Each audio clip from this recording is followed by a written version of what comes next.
from West Virginia Public Broadcasting. Support for the Legislature Today is provided by the following. West Virginia University, online at wvu.edu. The High Technology Foundation, headquartered at the I-79 Technology Park in Fairmont, online at wvhtf.org. At the Legislature today, the Commissioner of West Virginia's Bureau of Public Health has concerns with the bill changing the way immunization exemptions are granted in the state. We'll talk with Dr. Rahul Gupta, and constitutional questions are debated in both chambers. In the Senate, lawmakers take up a resolution calling for a national convention of states. In the House, delegates debate Second Amendment gun rights. The fireworks in both chambers tonight on the Legislature today.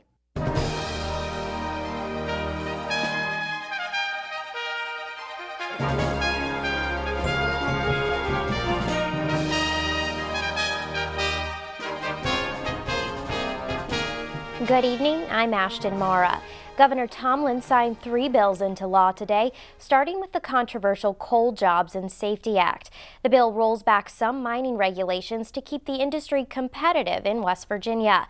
Tomlin said of signing the bill, he has directed the Board of Coal Mine Health and Safety to adopt rules related to the movement of underground mine equipment to ensure the safety of miners. That provision caused the most concern for many lawmakers. Tomlin also signed Senate Bill 361 today, which provides for a recalculation of the state's prevailing wage, calling it a, quote, common sense approach to continued investments in the state's infrastructure. House Bill 2201 will also become law, requiring the Public Service Commission to adopt net metering and interconnection rules. The bill comes in response to one signed earlier this session that repealed the state's Alternative and Renewable Energy Portfolio Act. Lawmakers from areas of the state, including the Eastern Panhandle, wanted the assurance of rules from the PSC to protect West Virginians who have invested in solar power infrastructure. Today in the House, among the multitude of bills passed, the Firearms Act of 2015 was up for a vote. Liz McCormick reports. Senate Bill 347 has received an overwhelming amount of controversy among legislators, their constituents, law enforcement, and others, and no less was seen on the House floor.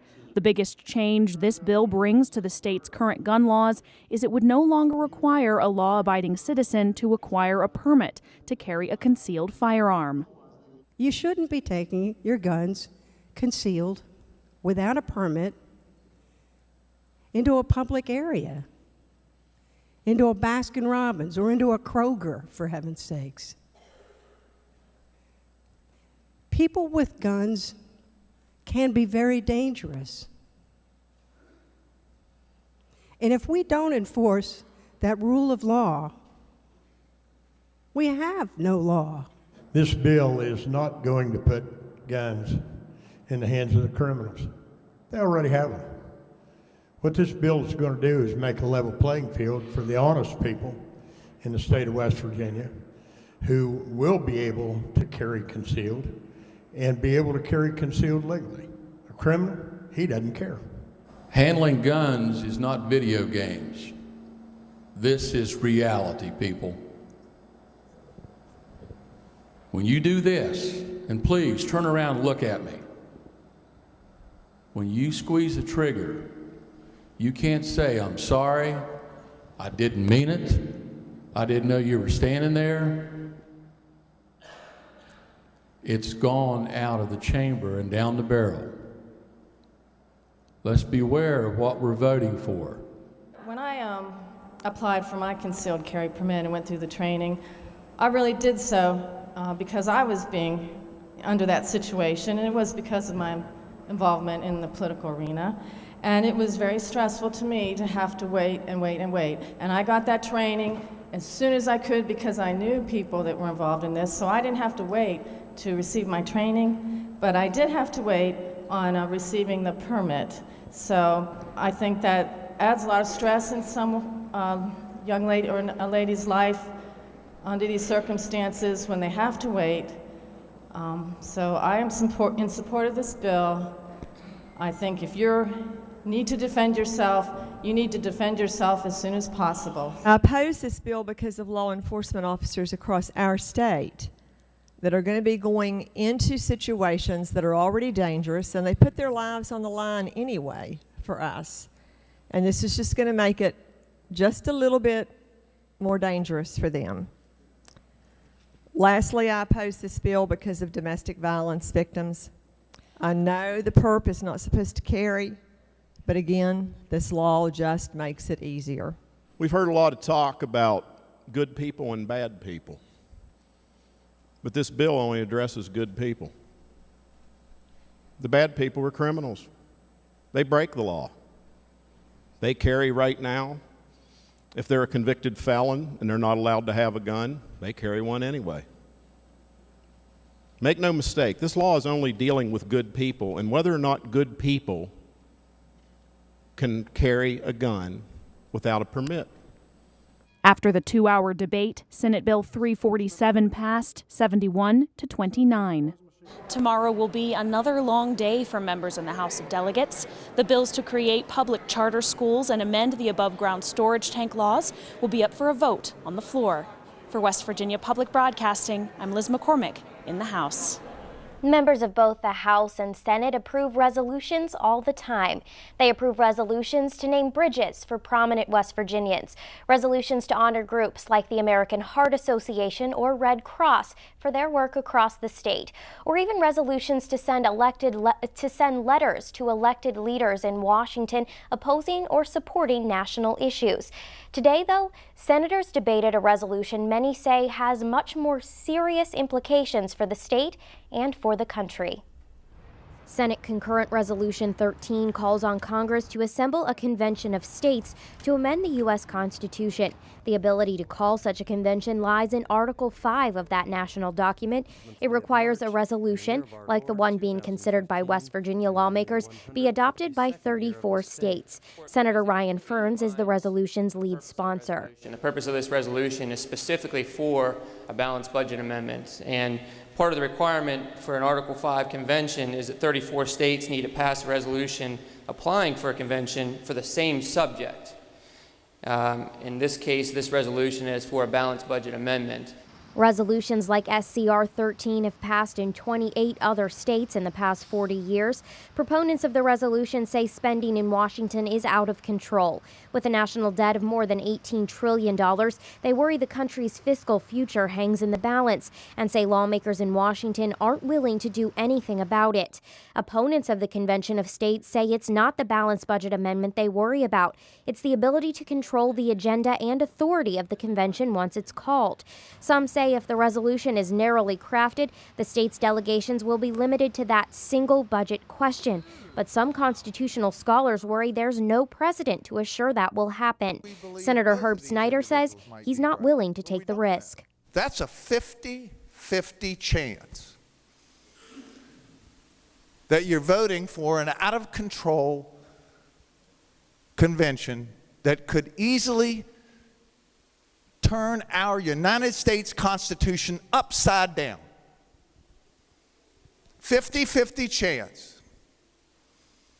I'm not willing to stand here idly and not take political criticism for the view on this budget. Our founding fathers, ladies and gentlemen, faced death, loss of all their property, and even dismemberment to write these documents and organize this country. They faced ridicule and possible death. Imagine that, the bravery of our founding fathers, Mr. President. So can I sit here today when we are on the brink of possibly undermining our very Constitution by opening up a free-for-all at our Constitution? We've heard both sides. So even at a 50-50 chance that that could happen, I'm not willing to do that. There are other ways to deal with the out-of-control budget. There are other ways to deal with Citizens United. Other than this being an exercise in the testosterone of the states, saying to the federal government, we don't like what you're doing. This has entirely too much risk involved in it. Once that Constitution is open, anything is on the table. Anything. Free speech, your gun rights, women's right to vote, slavery, all the blood, sweat, and tears of our history of our nation are in that document. And I must stand today to protect that document. Even if it's a 50-50 chance, Mr. President, I cannot sit idly by and not speak out against this because of the very serious nature of what I believe we are about to do. Senator John Unger questioned the Senate's Judiciary Chair Charles Trump about the possibility of a runaway convention. My question to you is that will this open up other discussions other than the balanced budget amendment? Will this, if the states go into a convention and such concerns that are here expressed, do you, in your opinion, or from your learned background, believe that could be the case? Could be. Is there a possibility that that could happen? It's a great question. Is there a possibility? Let me first of all couch my answer by saying the senator, the learned senator from Berkeley, can read as well as I can the actual words of Article 5. And I would submit to you that the reason that the question percolates around is because there hasn't ever been such convention since the convention of 1787, so we don't know definitively the answer to the question. My dear friend, learned gentleman, what I would say is, if I believed that this resolution could open up all the articles of the Constitution, all the amendments, I couldn't vote for it. I would support it because I believe that the way it's crafted, it certainly is designed to be limited.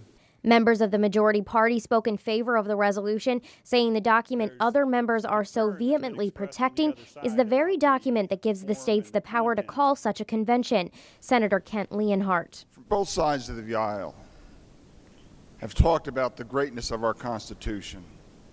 Both sides of the aisle have talked about the greatness of our founding fathers and the men that wrote that Constitution and the men that put their name on that Constitution. Article 5 is a part of the original Constitution.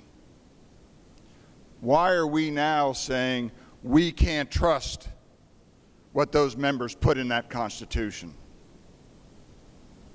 That's a part of the original Constitution. It's time that we sit here and we trust our founding fathers and we trust the safeguards they put in and the limiting actions my colleague from Morgan County said. We know we have a crisis. That's what Article 5 was put in for. We may not have ever used it before, but now's the time. Senator Craig Blair again focused on the issue of dollars. Inaction by us and inaction by the federal government is going to lead our country to bankruptcy. There's no question about that. And if the federal government's bankrupt, so are we. Again, we're a union of states. And the federal government exists because of us.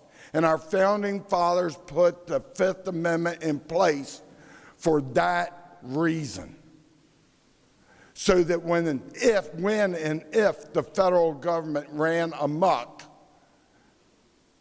that we could be able to reel them back in. The Senate approved the resolution on a voice vote, and it heads to the House for consideration. Resolutions, unlike legislation, do not require multiple readings on the chamber floor, nor a signature by the governor to take effect. Lawmakers have just 2 more days to vote on and approve legislation before the end of this legislative session. In the House, members are considering a bill that would alter the way parents obtain an exemption for a child for some immunizations.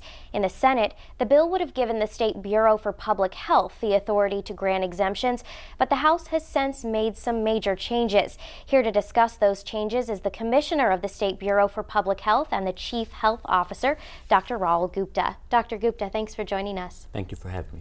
That bill, as it was approved in the Senate, well, as it was introduced in the Senate, gave religious exemptions. It was then scaled back and explained as a streamlining of this exemption process, exemptions for medical reasons.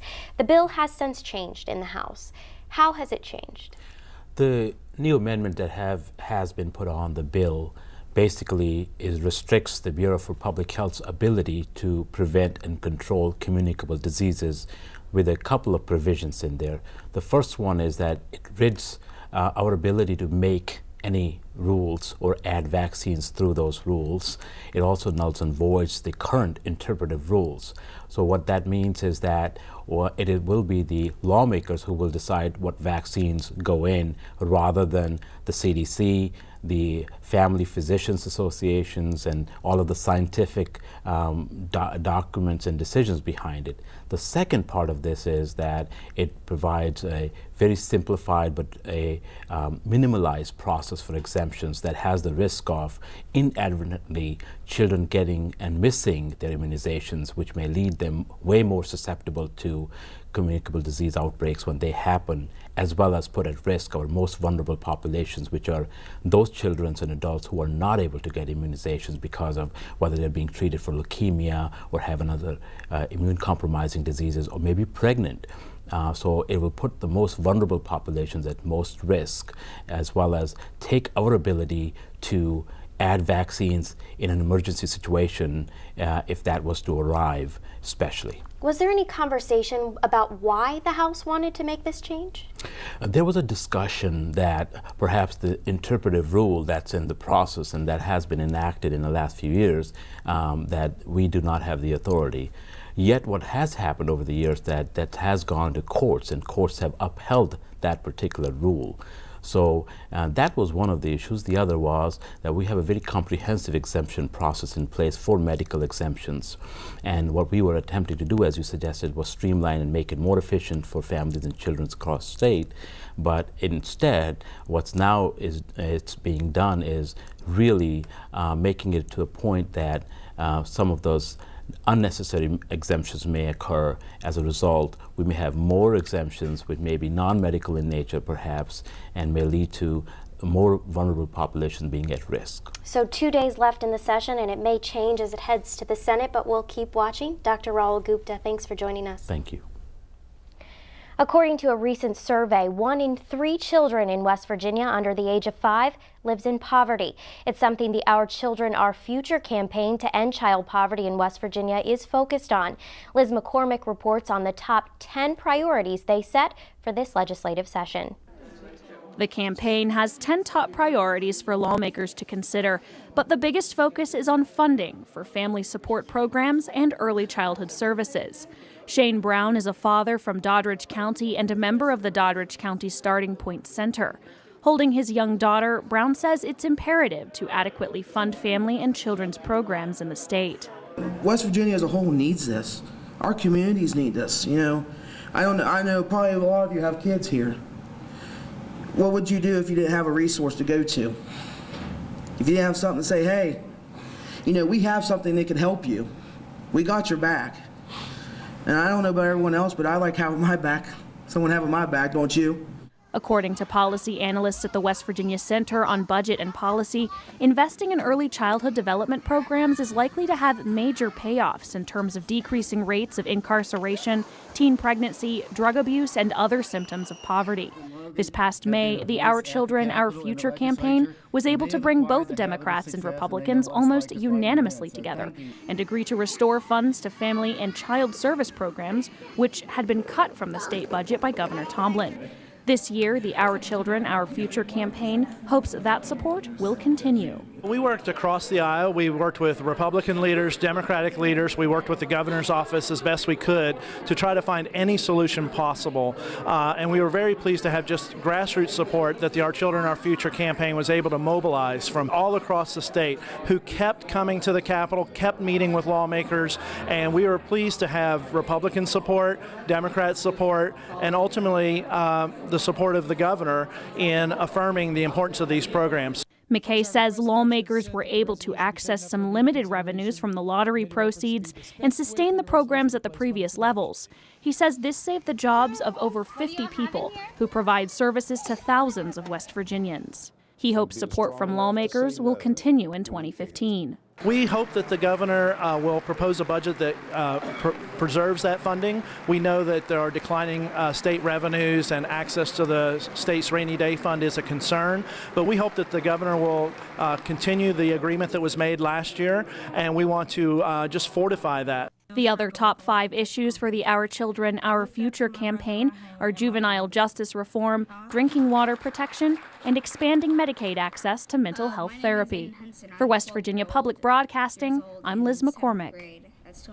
Nearly 60 days later, members of the Our Children, Our Future campaign have accomplished many of those 10 priorities. Here to update us on the campaign's progress is Rick Wilson of the American Friends Service Committee. Rick, thanks so much. Thank you. Let's start with the fiscal things you all were trying to accomplish and keeping funding for the children's services, the family services. Where does that stand right now? Right now it looks pretty good. For the last few years we've kind of been in a Groundhog Day pattern where these key programs have been scheduled for cuts and people have struggled to get it put back in. This year it looks really good. We're really grateful to Finance Chairs Hall and Nelson.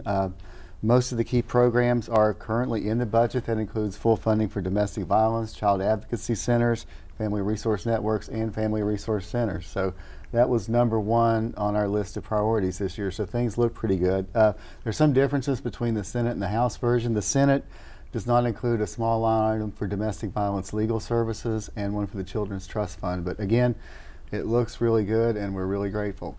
So you all also had a list of 10, you had this list of 10 priorities, but you had a new legislature coming in.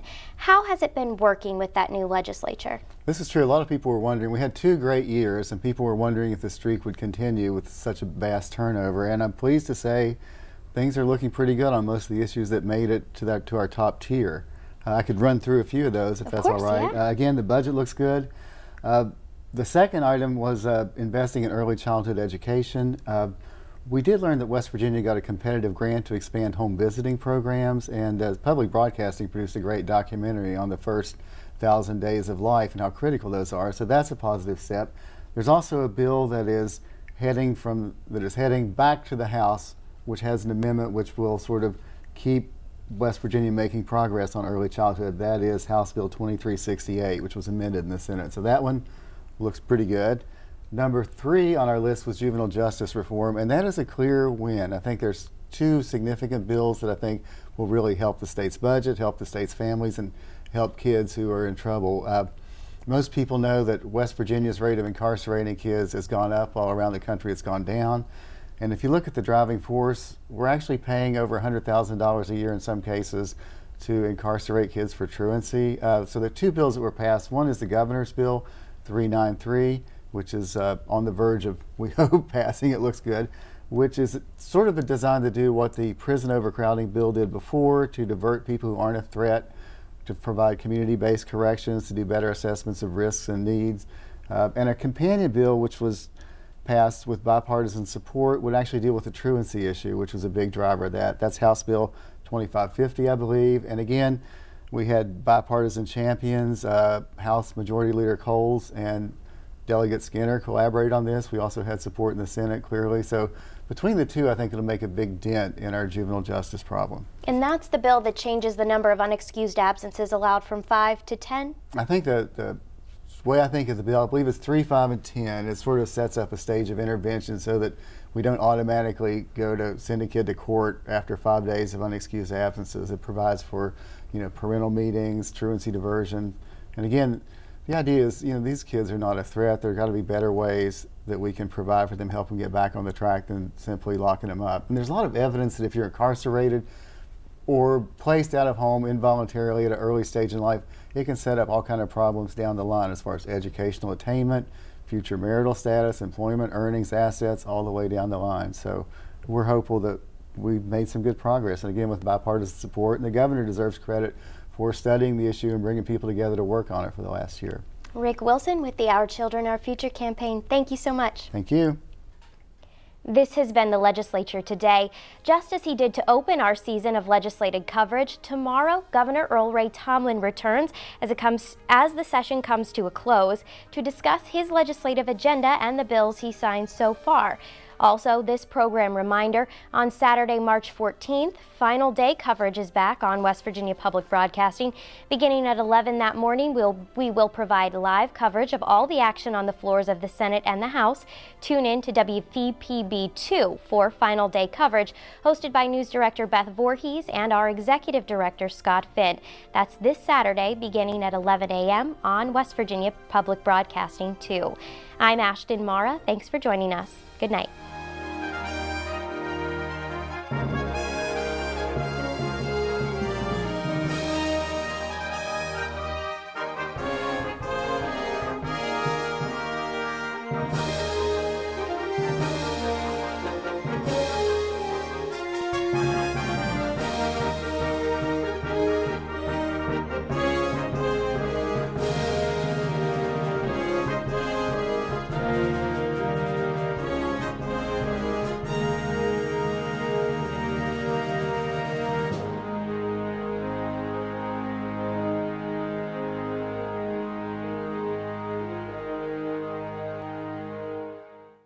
Support for the Legislature Today is provided by the following. West Virginia University, online at wvu.edu. The High Technology Foundation, headquartered at the I-79 Technology Park in Fairmont, online at wvhtf.org.